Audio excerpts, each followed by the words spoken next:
red passport, blue passport. I decided to stick to my green passport. I moved back to Nigeria to change the economy of Africa. In 2015, a mission arose in my mind. And the mission was, how can I make Africa as awesome as the Western world which I have lived in for almost 10 years? What was in my thought was, corruption was our identity. Education sort of felt like we had to learn from the Western world to be us. And to be able to bring back resources or all the stolen goods from Africa felt like a mission that we could never achieve. But I just felt in my spirit that it was me that had to do this. I got a revelation from God while I prayed. I was in such a very bad time, very bad situation. And God said, go back to university and do economics. I registered in the University of Salford. I started in economics, and the story began of what we have today as Eco-Africa and Tech4Good Africa. Hi, my name is Samuel Efosa-Austin. I'm a digital economist, a data innovator, and a tech guru.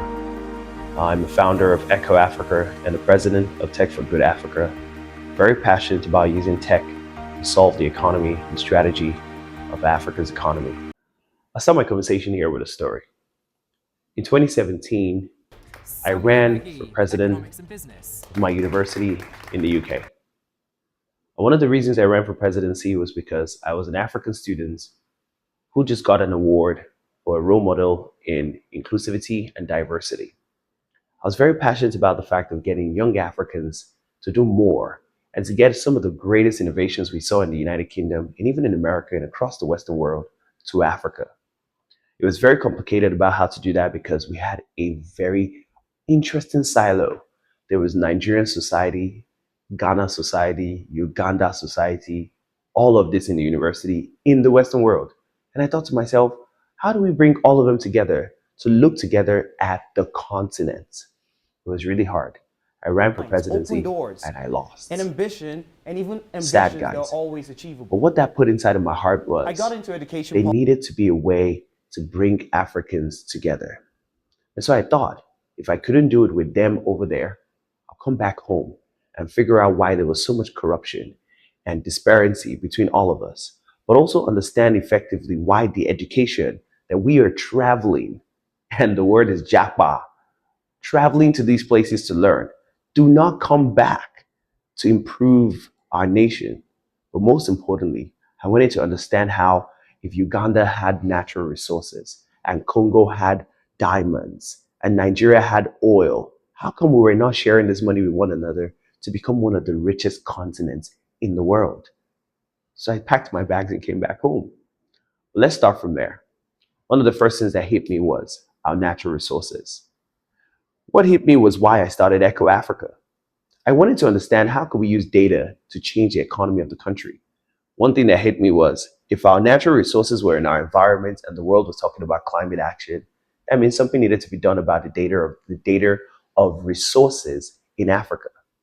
If our community were just despaired, or we didn't even understand each other, then there was something happening with social impact, and there was a way that we had to collect data for how the communities were working with each other, how they were learning, and even those that went abroad, how they can transfer that knowledge back to us and create a new world. So data needs to be collected about that.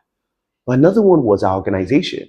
If there was so much corruption in it, from our politics to our institution to our businesses, then there had to be a different way of collecting data to be able to measure which of these organizations were indigenous, which of them were international, which of them were institutions even bringing these two together.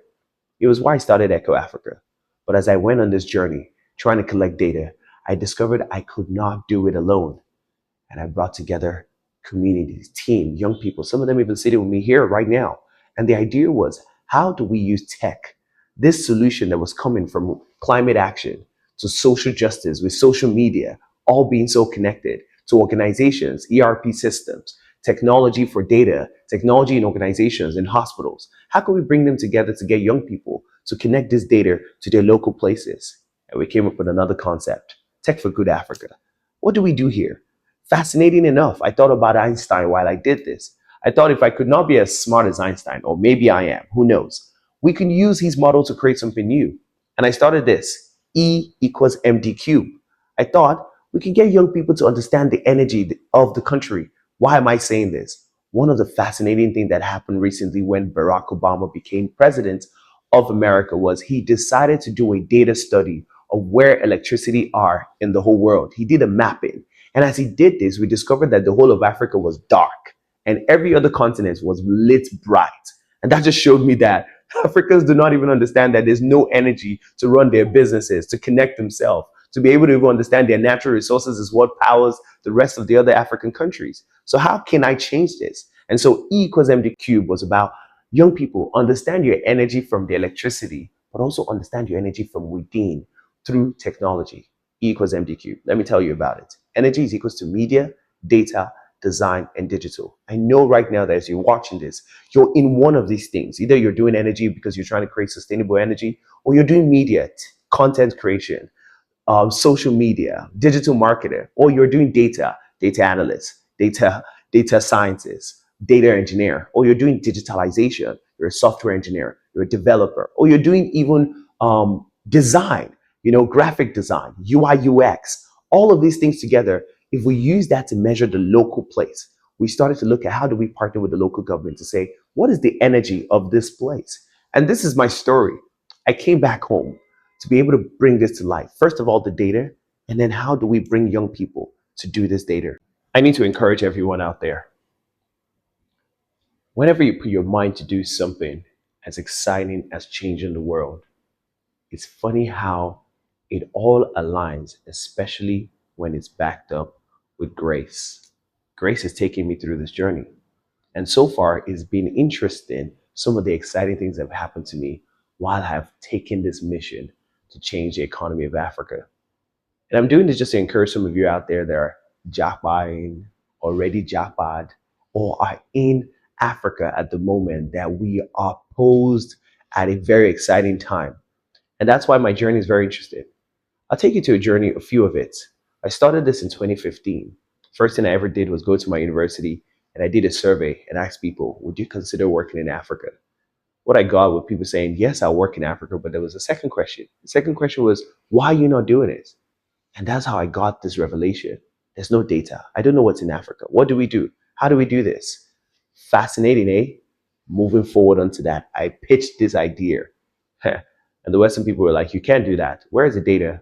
How are you going to capture data? How are you going to verify the data? So many questions. Trying to challenge that new thinking, that new notion that we could do something different for Africa. Moving forward onto coming back to Africa. I remember leaving the airport in the UK and I had three ladies come to the airport and ask me, why are you going? Are you sure you want to go back to Africa? And I said, yes, please give me back my Nigerian passport. I am going back. Fast forward to coming to Nigeria. I got to Nigeria, and there's one thing that I want to share with you here today about making decisions through grace. I asked God, I said to him, show me a sign that I am really going to change the economy of Africa. Guys, you won't believe what happened. I got to Nigeria 2019 and NSAS broke in Nigeria. I was mind blown. Not only did the youth stand up to do something amazing, I got the chance to be at the toll gate and met many of the youths. It was literally a free networking session. Fascinating.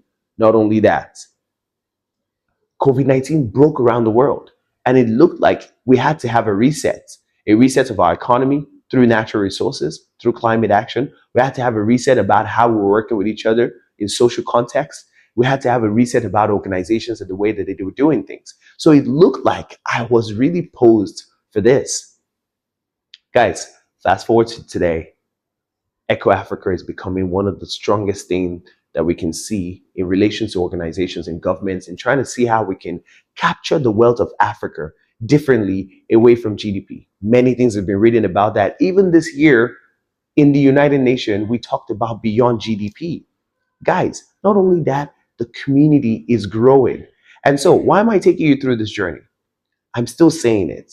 Whenever you put your mind into something as exciting as this, as exciting as wanting to bring something new, new thinking, new ways of innovation, new ways of changing things, especially for Africa, there's something new that could happen. So this is one of my story. This is still the journey of the story. I'm still onto something else. If you've met me before, I will always say, hey, leader, what's up? If I sent you a WhatsApp message, I would say, what's up, leader? And many people ask me, why do you keep calling me leader? And I'm like, I'm not whining you, which is something that they say in Nigeria. I'm not whining you. I'm really just encouraging you. The reason why I do this is because there is a unique way that we do what we do here at Tech4Good Africa and Echo Africa. We build a community that's trying to connect Africa for a new economy. And how I do this is by calling all of you, whoever you are watching this right now, my pal. And the reason why you're my pal is because you're my partner, you're an ambassador, and you're a leader. And if we all become pals, we become partners, ambassadors, and leaders for sustainability. So I'm welcoming you to this because it's interesting why we do this. We're building a lot of leaders. And if you're just a young person trying to get into this, you're an ambassador. So come and become an ambassador with us. And if you are some great organization, some development organization, get leaders, governments, you can become partners with this. And we can build a PAL that allows data to be effective for a new economy. But not only that, that allows that while we build technology, while we change the dynamics of things, we're doing it for the good of Africa. It's never been seen in history before, where things have been done for the good of African people. We've seen slavery, we've seen colonization, and now we're here in this generation where we're seeing NSAS, youths rising up, but there's not been a mantle to take up. But I believe this is time to do that. And this is why I was called, and this is why I do this. And I'm not going to stop doing this until I die. The idea is we must be able to use data to reinvent our economy. So become a pals with that. The other idea is to be able to make sure that the technology we're building it not only just for tech, but also that it's sustainable for the generations to come. And using a very unique model to do that by partnering with local governments to help the rural and the urban areas of African nations. I really want to see an Africa where our resources are protected. I want to see an Africa where communities are thriving together, but knowledge is shared effectively to make impact. I actually want to see an Africa where organizations are building what the community and the environment needs. This is what we need to be doing right now. I'm very excited about this. And I'm looking forward to talk some more with you guys. Looking forward to seeing more of you guys doing more of these things. Looking forward to you becoming one of the pals. Cool. So now, guys, I've shared this story and it's actually a vision.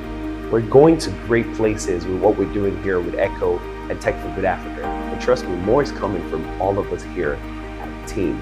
What I'm going to tell you to do is, if you want to join the community and become one of our pals, there's a form right below. Just click it and sign up. And you know what? Subscribe. Not only subscribe, follow all our channels at Tech4Good Africa and for the Echo. So much coming forward. Our platform is going to change your mind. Trust me, I know you're on Facebook, Instagram, Twitter, and all of this right now, but you've not joined the Echo. Wait for that. But at the same time, join all these amazing young people, even some of them here with me right now, videographers, data analysts, content, all of them. Join them and follow the channel. Click the link. Don't joke. Don't play. Don't play, except you want T-Pay. No, no, you don't want T-Pay. Yeah, we're just getting public.